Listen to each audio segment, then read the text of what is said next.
Today's episode is brought to you by Positively Productive Systems, whose mission is to be the antidote to your stress and to provide compassionate productivity resources and coaching that help you heal and achieve.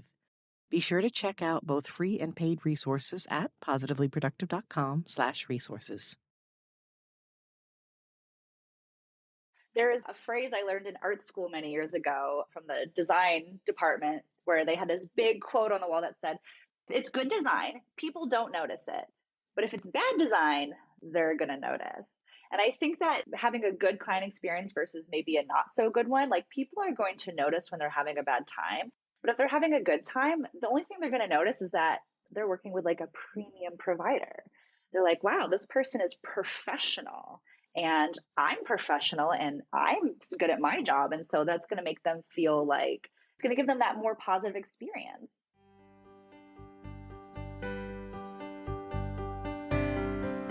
You're listening to the Positively Living Podcast.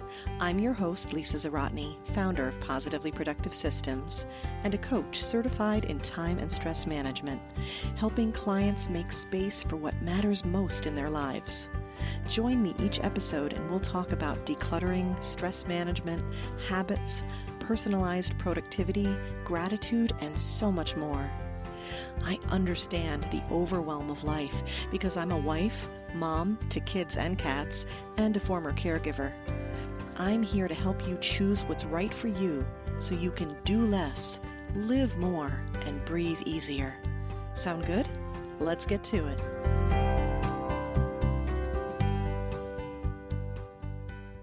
Welcome back to the Positively Living Podcast. I'm your host, Lisa, and today we're digging into the client journey. We're discussing what it is, why it matters, and how it can look for you regardless of where you are in your business. The most effective marketing comes from putting yourself in your potential clients' shoes and speaking directly to their needs. But once they express interest in becoming a client, what happens then? Your clients are on a journey with you, and you're leading the way. But it's not just your services or products that they need. They need guidance on how to maximize that experience. They'll need to know what steps are involved and what to do next. The best client journey is ultimately one that makes them feel better than when they first arrived. But there can be so many benefits for the client and for you. My guest, Devin Lee, shares what those benefits are and offers plenty of examples of what you can do to uplevel the journey for your clients. Devin is a self-proclaimed fun big sis for your biz. Officially, she's a certified online business manager and certified Dubsado specialist. She specializes in helping you get your time and energy back by perfecting your client's journey and putting it on autopilot. Unofficially, she's the high-energy hype woman who'll bring a calm oasis to your business. When she isn't creating exceptional client experiences, you can find her roller skating and chasing the sun. As you can tell from that description, Devin is all about fun, and we cover what fun can mean for each of us and how you can incorporate fun that reflects your brand and your personality. We discuss how sharing the right information at the right time affects client perception and patience. And Devin also highlights how automation changes the game. No worries, though. You can find ways to automate on many different platforms, including ones that are free. You'll walk away today with the 3 steps that you need to help you design the most effective client journey, and you may already be doing them. And Devin also offers a free workbook as a starting point if you need it. This conversation complements episode 95 on streamlining your workflow, so I highly recommend listening to that as well. I was reminded today of a quote from Coco Chanel. "Dress shabbily and they remember the dress. Dress impeccably and they remember the woman." Let's elevate your client journey so your clients can experience and remember your magic. Welcome, Devin Lee, to the Positively Living Podcast. I am so delighted to chat with you today. Hi, Lisa. I'm so excited to be here. Before we dig in to the topic of the day, our, client journey, I'd love it if you tell us a bit about who you are and who you help and really what makes you light up. Yeah, so I'm Devin Lee, as you mentioned. I am a certified online business manager. I'm also a certified Dubsado specialist. I work with service providers to perfect their client journey And then I put it on autopilot using the magic of Dubsado. And this helps folks reclaim their time and their energy and some money too, of course. When I'm not doing all things Dubsado, I'm studying the Enneagram, I love sushi, and I love going on adventures. And I love that, like roller skating. Thank And you roller very much. skating, of course. I'm like, yeah, all right. So she's cooler than me. We got to do this. This is so awesome. And if we can't tell already, Enneagram 7, right? Absolutely. Love it. So we're going to incorporate that today. We're going to talk about fun. It's one of my favorite topics, but let's set the scene first. Would you share a bit about, your story in getting to this point? Because I know we have the professional organizing side of life in common. So how did you get from there to here? Yes, I know that was one of the first things I noticed about you that made me excited is that, oh, I used to be a professional organizer too. So that was my first business. I think I was like 27 when I started that. And I had never run a business before, but I had, gone to school for business, whatever. And it was like a crash course in business. It was super fun. And that was the first time that I really got interested in creating a really great client experience because I was working with a lot of folks who had ADHD or other executive functioning stuff. So I needed to make working with me so easy. I needed to make the scheduler automated. I needed follow-ups. I needed reminders. Like I needed my client journey to be set in stone. And also not just because, the folks I worked with were perhaps a little disorganized, but also I was like at their houses all day. I couldn't be on my phone or on the computer. So I had to really create something that was easy for them to use and easy for me to use too. So that's how I kind of first got into that aspect of what I do now. And being a professional organizer is so fun. And it's also a little up and down. It's a little bit of a hustle, or at least it was in my area. And so I needed to make some steady income on the side. So I started doing virtual assisting, which I had done off and on for like the past decade. So I knew that would be easy for me to get clients. My second client as a VA was a business coach. And I think we were together maybe 3 weeks when she said, Devin, you're not a VA, you're an online business manager. And I was like, I don't even know what the heck that is. Sounds good, but what is it? Yeah, I was like, what are you talking about? So I looked it up and I was like, oh my God, I am calling myself the wrong thing and charging the wrong amount. So I, started marketing myself differently and I started getting OBM clients. And so I was kind of running these two businesses parallel where Mondays and Fridays I was an OBM and then, Tuesday, Wednesday, Thursday, I was a professional organizer. And I loved both, but it was hard because like I kind of love the behind the scenes admin stuff more. Mm-hmm. I was like, well, I spent like 2 years, blood, sweat, and tears making this professional organizing business that I love and I worked so hard. And this OBM business kind of just came a lot more naturally to me. And I was starting to feel really stressed. And then, most people have this point in their stories. The pandemic hit and I was no longer allowed to go into my clients' homes for professional organizing. I could tell it was going to be a while. So I immediately pivoted to be a full-time OBM. Within a month, I had a full roster of clients. And, even though it was obviously a difficult time for everyone, career-wise, I was like, wow, like this feels really aligned. So, I got certified as an OBM. And then through working with all different types of clients, I was able to kind of double down on client journey for all of these different businesses. Where can we make it easier for us on the back end so that we can be more efficient with our time? And then how can we make it more delightful for the clients that we're working with so that they want to come back and work with us again? And so that's when I really honed in on that skill even more. And then I found Dubsado. Oh. I know, it was like magic. I was like, oh my gosh, like I worked so hard on creating this system for client experience. And Dubsado puts all of it in one place and then puts it like on autopilot with the automated workflows. So then I just fell down the rabbit hole with Dubsado. I got certified in Dubsado, and now that is my main jam, is helping people make sure their client journey is mapped out, and then we put it in Dubsado. And that's how I got here. I love it. And there's so many good things in there. But I will say this. It is such a natural fit. And I've seen it multiple times. And I've even coached it where you take a professional organizer and that natural tendency, that connection to, like we said, SOPs, your standard operating procedures, and you're just wanting to organize conceptually, not just the physical stuff, but the concepts and the steps. It fits so beautifully. So shout out to my biz bestie, Liz, who she is also not a VA, right? And she works in kind of a different direction. She does a lot with Squarespace and 17 Hats. And you're in the Dubsado space, a lot like my guest, Melissa Morris, on episode 95. And what we're talking about today is going to be such a brilliant complement to that, because we are digging in deeper to that client part of it. But yeah, that natural connection to the organizing. And like you said, that sort of the behind the scenes, that's so important. And there's a phrase that you've said a couple times now that I just want to do that auditory highlight, like pay attention. You said, make it easy. Love that. So let's dig in.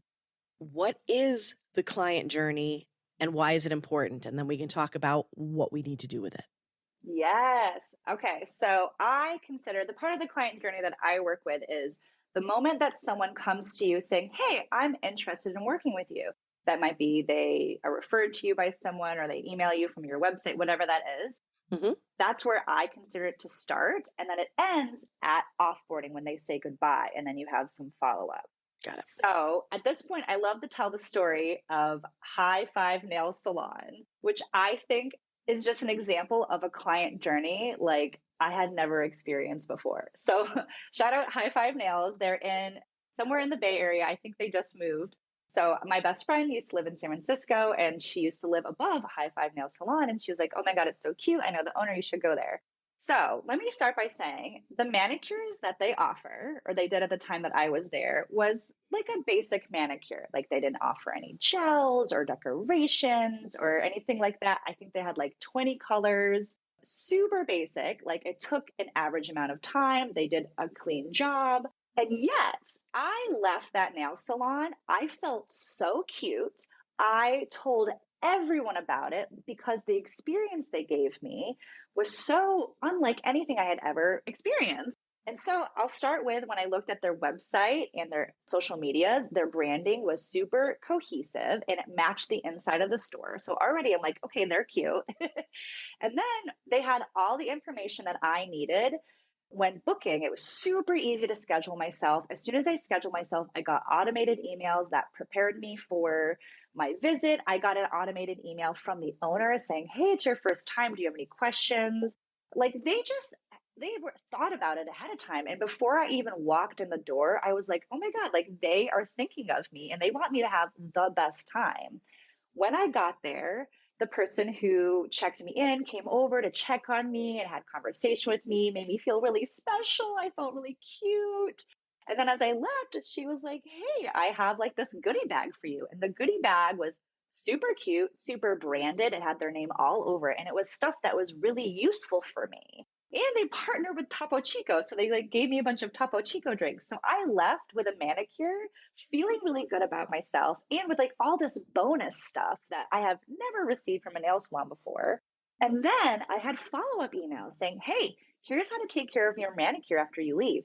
Hey, if you want to come back for touch-ups for the next week, we got you. And so even though the manicure itself was just a manicure I could get anywhere, I left feeling so different than when I came in.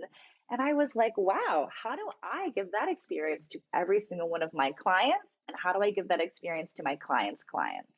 Wow. And here's the thing. I mean, I keep going back to you're like, and I don't mean this in a bashing way at all, but it was a basic manicure. I mean, it was a manicure. And could you get one that might even be slightly better somewhere else? Maybe. Again, no disrespect there. But the point is that how you felt and what you just said, you left feeling so differently. And what you're describing here.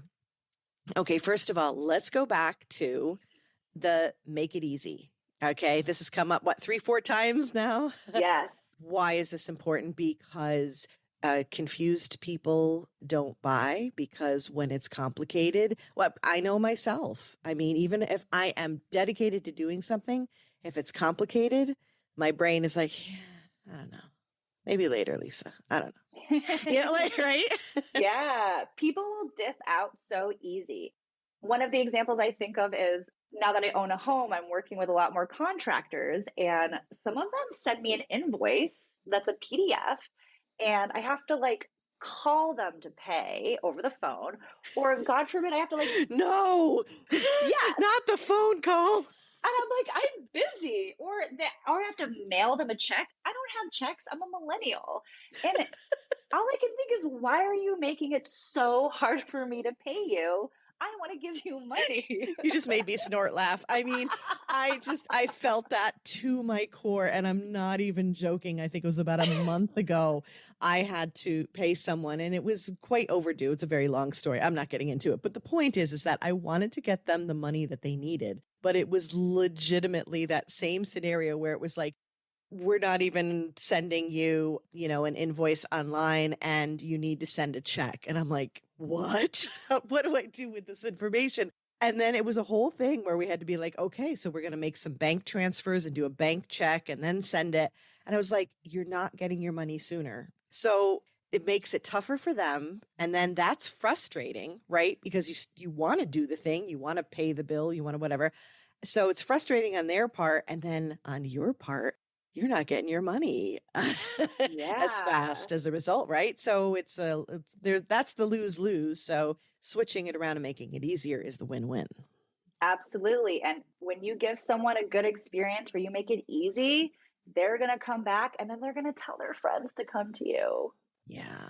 Referral. So, I mean, it's like not only is it just it's making their lives easier. And I know that for me personally as a coach, and especially in the industry that I'm in, when we're talking about productivity, but it's not just productivity, it's wellness, it's making space for what matters, right?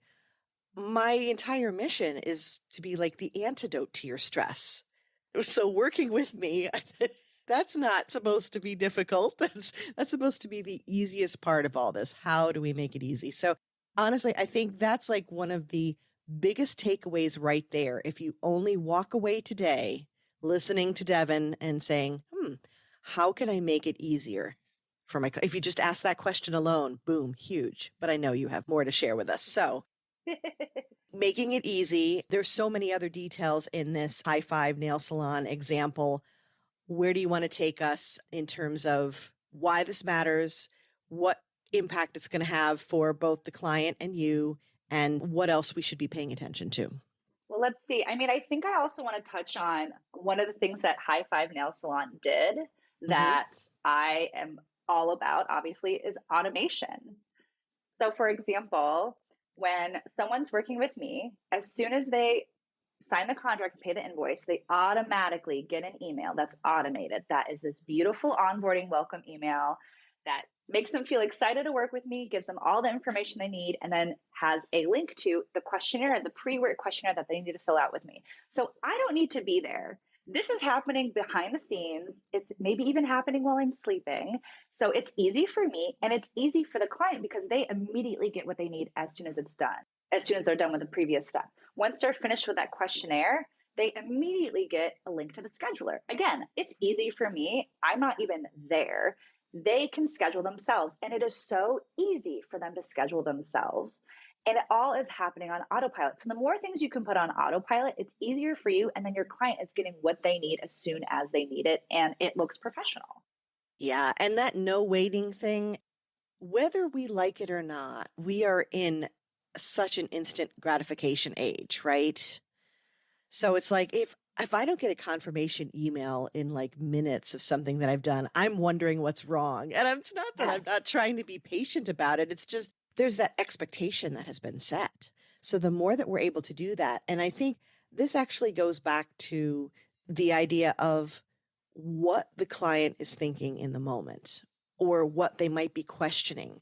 When you go to make a purchase, sometimes in those first moments, you can feel a little unsure maybe, or it'd be like, did I do the right thing or whatever? I mean, that's no reflection on you. And your amazing offering. It's just a natural thing that we do, right? As humans, when we go to purchase something. So the more positive feedback that you're getting and faster, the more you can be like, oh yeah, good. And you get excited as opposed to nervous, right? Right. And if you start that as soon as they start working with you, that sets the tone for your whole working relationship. Yeah. There's a phrase I learned in art school many years ago from the design department where they had this big quote on the wall that said, it's good design. People don't notice it. Mhm. But if it's bad design, they're going to notice. And I think that, having a good client experience versus maybe a not so good one, like people are going to notice when they're having a bad time. But if they're having a good time, the only thing they're going to notice is that they're working with like a premium provider. They're like, wow, this person is professional and I'm professional and I'm good at my job. And so that's going to make them feel like it's going to give them that more positive experience. That reminds me of something that we did chat about before. I'd mentioned to you back in the day, my husband and I doing wedding photography, that having that client experience, those touch points that you're talking about, High Five does that. You're helping people do that in an automated way through Dubsado, where it's like there's a connection. You book, you're connected, you're confirmed, you have questions answered. You keep having those touch points along the way. It instills confidence. Yeah. It makes them feel like, hey, this person has got me. They got my Yes, back. I got your back. And so then what happens when life gets in the way and you're like, oops, I forgot this thing, or, oh, we're photographing your wedding and your bridal party is like all over the place and we're delayed, or, things happen.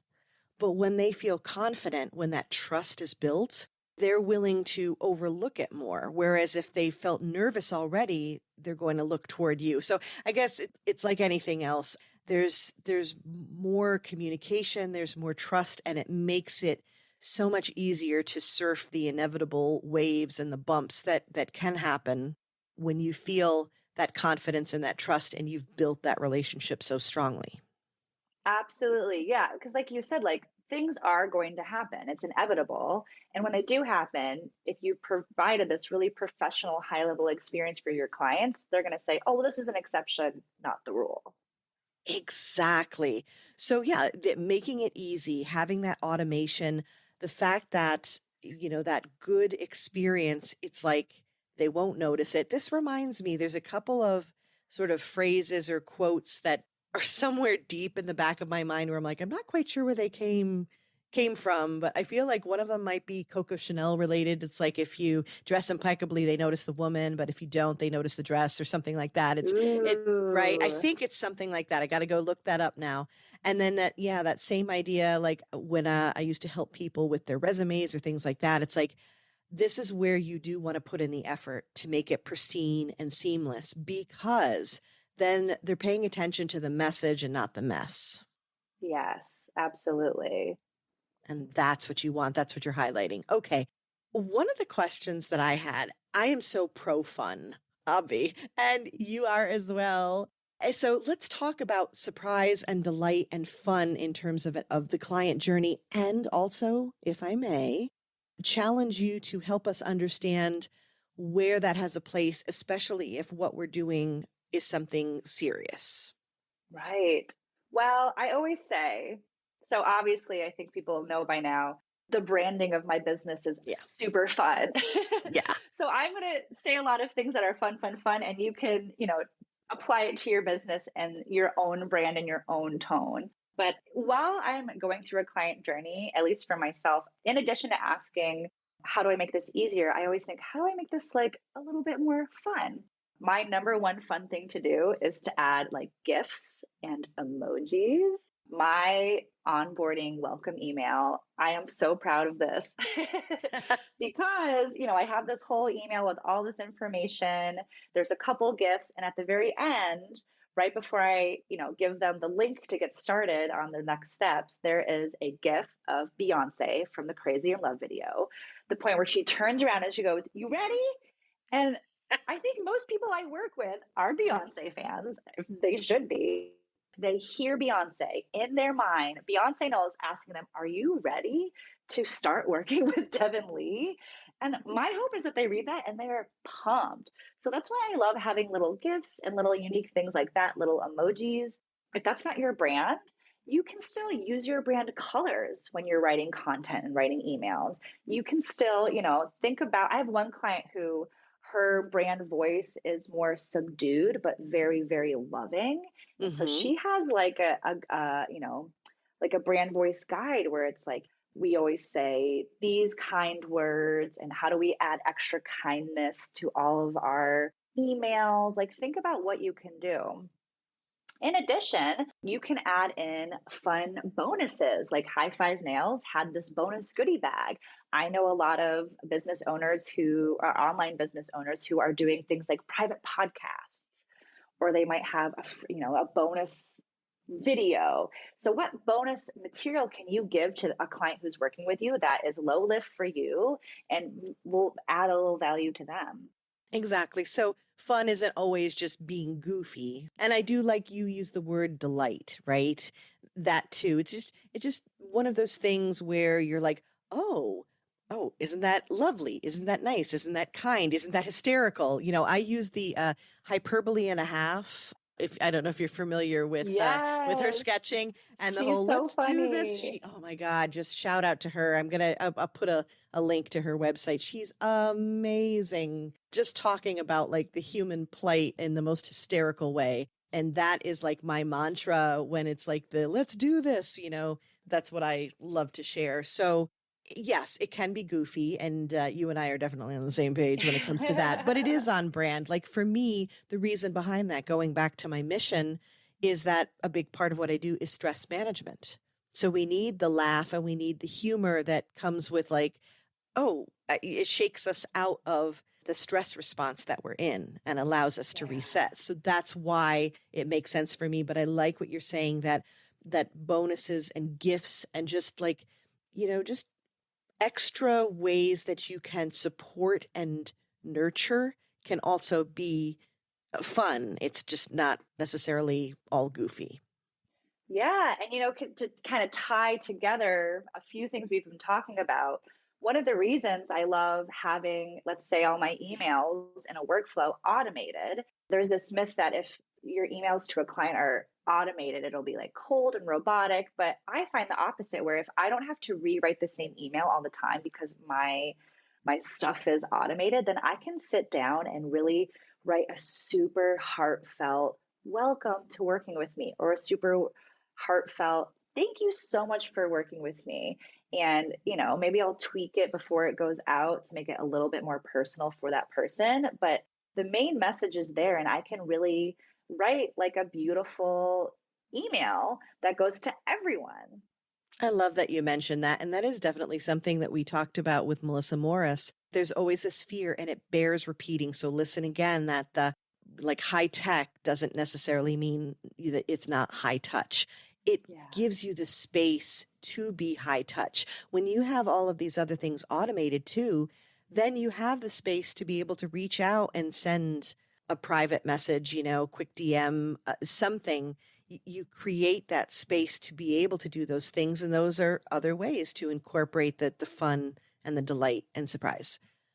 Okay, and another thing that I wanted to talk about, and I know we talked about prior to this, but let's get it here in the podcast is, and you've kind of described it already, that as a matter of fact, everything you have described is really very budget friendly. I mean, it's stuff that you can Mm. create. It's information, it's nurturing. So let's talk a bit about being creative and how this is something, this like high level client journey is something that you can create no matter where you are in your business, right?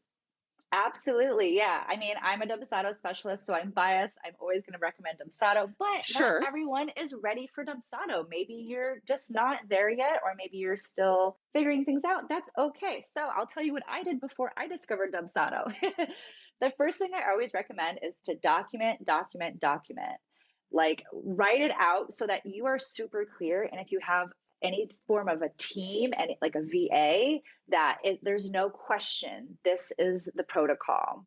And then you can make that a templated checklist in your project management tool.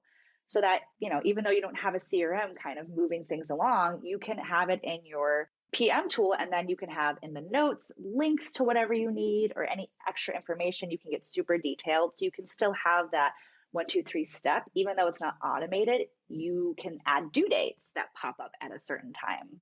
If you aren't using a scheduler, I think that is, 101. If you don't have a scheduler, you have to have a scheduler. And then make really good use of those automated confirmation emails. Maybe there's a questionnaire you want them to fill out. You can use a free Google form, link it in the confirmation email, ask them to fill out this questionnaire before you meet.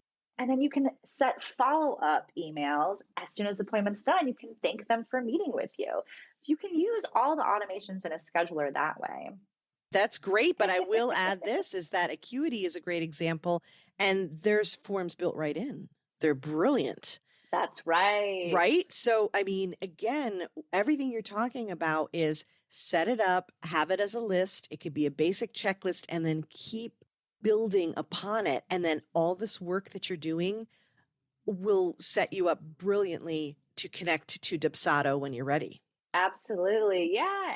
And the last thing I'll add to that is in Gmail, you can use canned emails, like email templates in Gmail. Yes. So I use them in Dubsado and they're automated. But if you're not in Dubsado yet, you can create these templates that you use over and over and over again. Mm-hmm. Once I figured that out, I feel like my whole life changed. Yeah. Everywhere that you can use templates. So anything that you're doing, any steps that you're taking, any framework that you have, you look for the repeats. You document that, you template it. Making that a verb now. I don't know if I should, but I'm going to. I said what I said.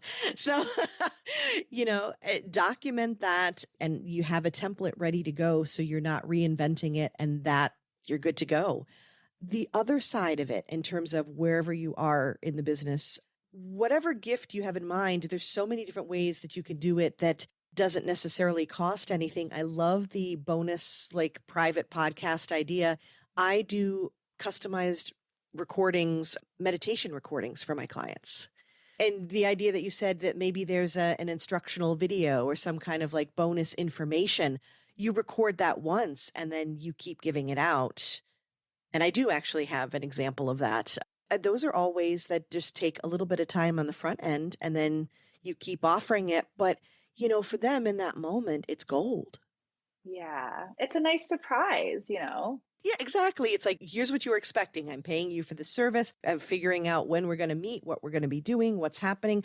Oh, and I get this too. Yeah, it's that wonderful feeling of, I didn't expect that. And this is an awesome bonus to what we're doing. And that goes back to what you said when you left the nail salon, is that you left feeling so different. So what? Light and seen and nurtured. Yeah, all those things. I remember I felt cute. I felt special. I felt like this nail salon is like my friend. I just feel like they're here for me. Yeah, I love that. And that's the bottom line, is that whatever it is that we do, and we all have different businesses, right? We want people to leave better than when they arrived. We want that in life, right? Yes. You want the people who come in contact with you to leave better than when they arrived. And the client journey is certainly a way to do that. Okay. Any other tips or inspiration to leave us with as we move forward and review that client journey and figure out ways that we can really boost it and take it to the next level? I would say my last piece of parting advice is don't overthink it. I think people get stuck when they're trying to like be precious with everything. It's like, I love the phrase, take messy action. Like, write the email, you can review it later. Just get it all in motion and then you can tweak it as you go, but just don't overthink it because your clients aren't overthinking it. Exactly. You can fix it as you go. I do some of my best proofreading after I've hit send. And, sometimes with clients, when they see something, they'll let you know. Or if there's something that's confusing to them and they ask the question, you learn and you adjust and you go. So, yeah, I love that, is get it in motion and then keep tweaking it and keep building it. And everything that we're talking about, even everything that the fabulous High Five Nail Salon did, we're not going to do to begin, but use that as an inspiration to say, okay, what's one aspect that you heard that Devin described today that's like, ooh, I like that idea. That's what I'm going to work on, and just step there and then just keep going. Yes, you can layer it on slowly. I love that. Fabulous. Okay, now before we get into the rapid wrap up, tell us where we can find you online.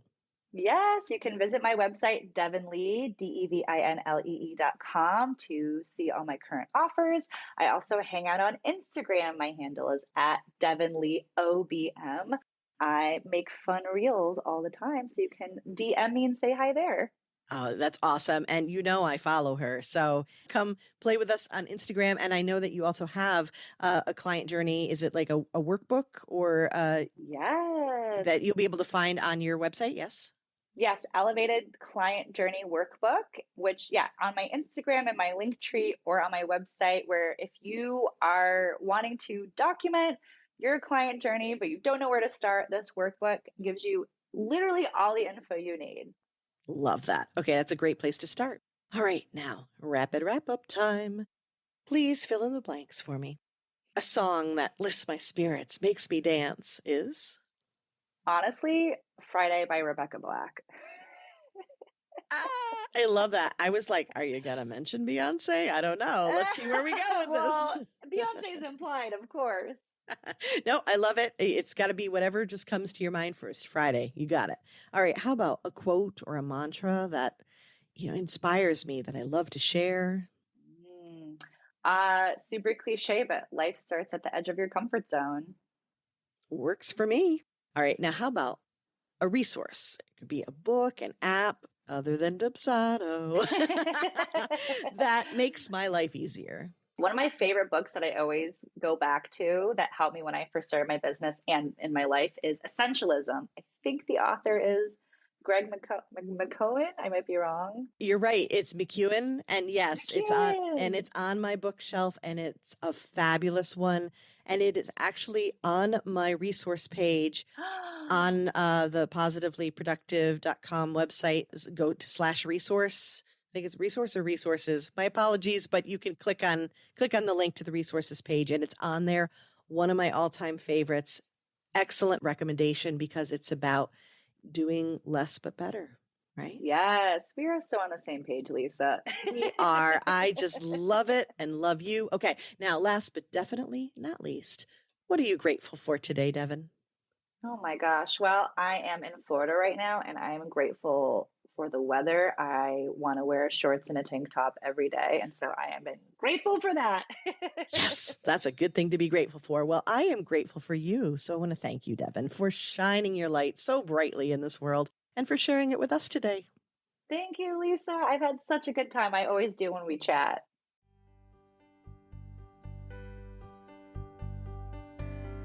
Thank you for joining me today. Your time is precious and limited, and I'm honored you chose to spend it with me. If you have feedback, questions, or want to schedule a chat, head to positivelyproductive.com/connect. And if you are looking for any of the resources referenced on the podcast, from books to products to training and more, go to positivelyproductive.com/resources.